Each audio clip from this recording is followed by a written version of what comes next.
Hello guys, in this video I'm going to show you our bonding time with my friends and my husband in Christmas market here in Bonn and in Bad Münster, Eifel. So dito sa Bonn, kasama ko ang aking mga kaibigan at ang aking asawa naman sa Bad Münster, Eifel. Komm Erik, hier an meiner Hand.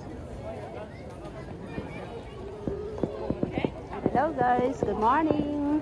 So it's Sunday at nandito kami ngayon sa Weihnachtsmarkt pagkatapos ng aming brunch together with my friends. So ito ang Weihnachtsmarkt ng Bonn.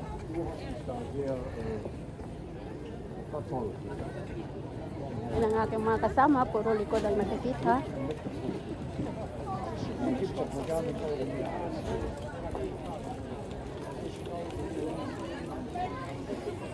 Auch der Trinker, das ist immer freundlich, immer nett. Hat sich sogar noch entschuldigt. Das ist auch nett gewesen. Alles super nett.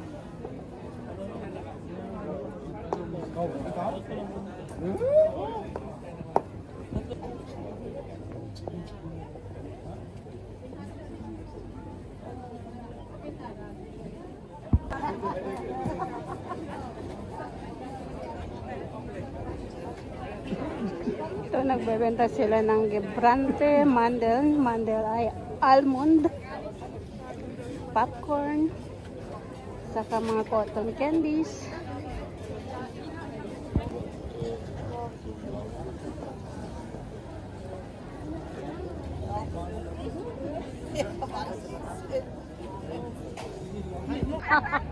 Sino sasakay ng Riesenrad? Sakay na! Sumagay ka sa Batangas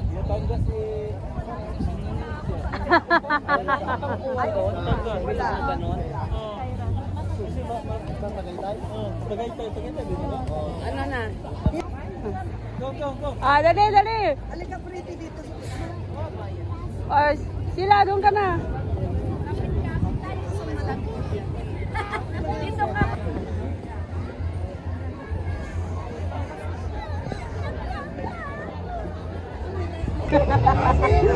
Nandito kami sa Carousel. Sana sila.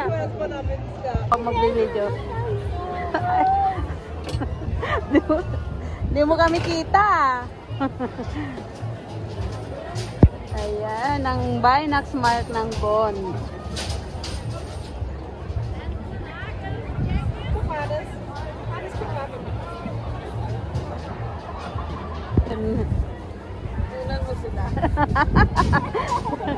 Ayan, kayo naman binibidyohan ko.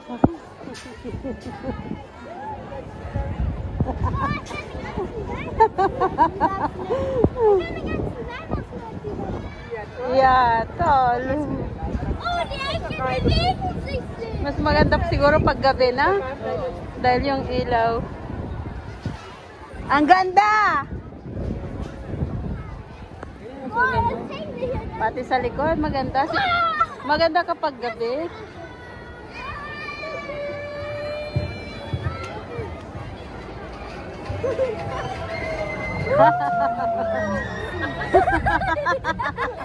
Yeah!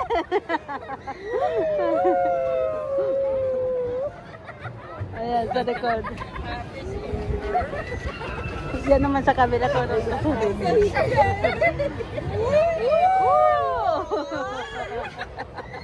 Tapos mamaya.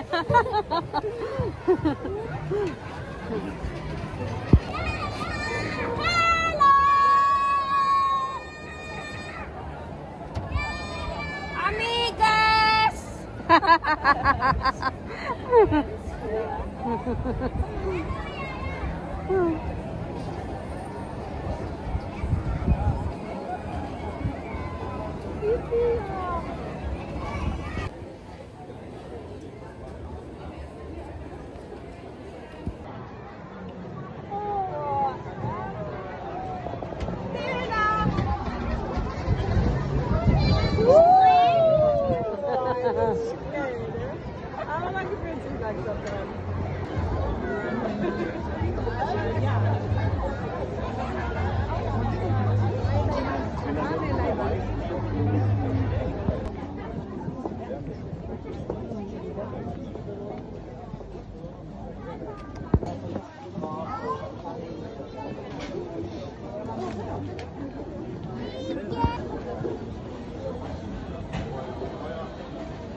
Hello guys!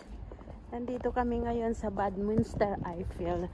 God Dank, nakakita kami ng park plots. Kaya ito, papasok na kami ngayon dito sa loob ng Walled City of Bad Münster Eiffel.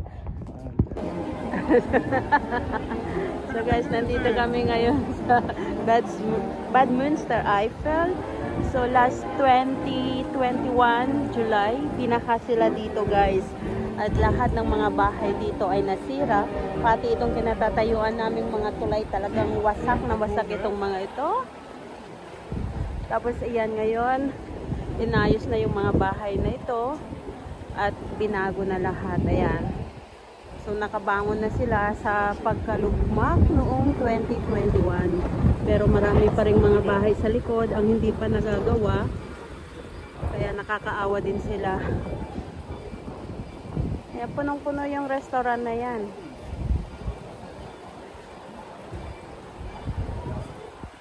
Itong part na ito ng Bad Münster Eiffel ay talagang wasak na wasak noong 2021, July 2021. Pero awa ng Diyos, ngayon ay maayos na naman at meron na naman silang Christmas market na dinadayo ng maraming mga tao dahil magaganda yung mga bahay dito at magaganda rin yung kanilang mga paninda.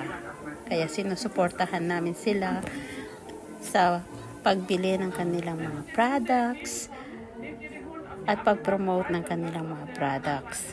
Kaya yung mga taga Germany dyan, punta ho kayo dito sa Bad Münster Eiffel. Bukas po sila araw-araw hanggang December 23.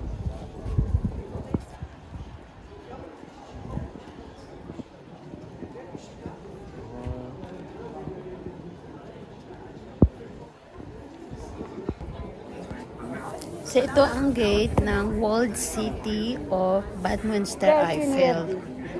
Ayan. Nee. Komm, gehen wir.